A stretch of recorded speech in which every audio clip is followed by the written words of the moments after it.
Middle ઈસ્ટમાં ચાલી રહેલા યુદ્ધ અને અશાંતિની સીધી જ અસર હવે ગુજરાતના ઉદ્યોગો પર જોવા મળી રહી છે.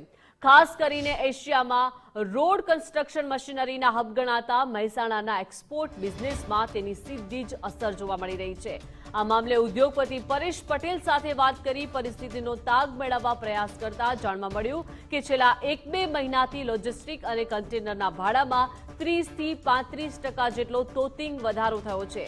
સાઉદી અરેબિયા, ઇજિપ્ત, સિરિયા અને દુબઈ જેવા દેશોમાં માલ મોકલવો હવે વધુ ખર્ચાળ બન્યો છે.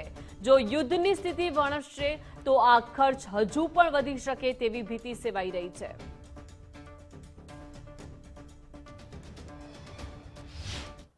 અમે લોકો હાલ ફેસ કરી રહ્યા છીએ લોજિસ્ટિક જે પાર્ટ છે. અમે એ લોકો જે પ્રોડક્ટ અહીંયા બનાવીએ છીએ અને કન્ટેનરોમાં અમે લોકો લોડ કરીને જ્યારે શિપ કરતા હોઈએ મિડલ ઇસ્ટના કન્ટ્રીમાં, લાઈક સાઉદી અરેબિયા, ઇજિપ્ત છે, સિરિયા છે, દુબઈ છે, તો એ લોજિસ્ટિક કન્ટેનરોના ભાડા 30-35% હાલ વધારે આવે છે એકાદ મહિનાથી.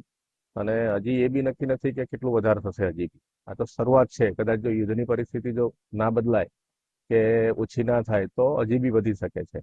બેસિકલી મહેસાણા જિલ્લો એક રોડ કન્સ્ટ્રક્શન ઇક્વિપમેન્ટનું હબ ગણાય છે. એટલે મોટાભાગના જેટલા બી કન્સ્ટ્રક્શન ઇક્વિપમેન્ટ છે જે અહીંયાથી મેન્યુફેક્ચરિંગ થઈને ઓલ ઓવર ઇન્ડિયામાં એટલે ડોમેસ્ટિક માર્કેટમાં એઝ વેલ એઝ ઇન્ટરનેશનલ માર્કેટમાં બી અહીંથી એક્સપોર્ટ થતા હોય છે.